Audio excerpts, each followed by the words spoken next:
रशियाचे राष्ट्राध्यक्ष Vladimir Putin Bharat दौऱ्यावर आहेत। काल दिल्लीमध्ये त्यांचं जंगी स्वागत करण्यात आलं।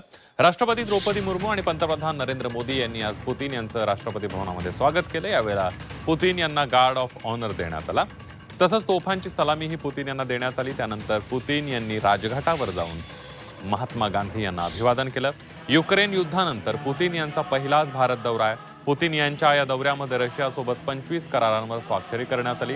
यावेळी दोन्ही नेत्यांनी माध्यमांशी संवाद साधला। भारताचे रशियाशी मजबूत संबंध आहेत। अनेक दशकांपासून हे संबंध दृढ होत चाललेले आहेत। दोन्ही देश दहशतवादाविरोधात एकत्र लढाई लढणार असल्याचं पंतप्रधान नरेंद्र मोदी यांनी म्हटलंय।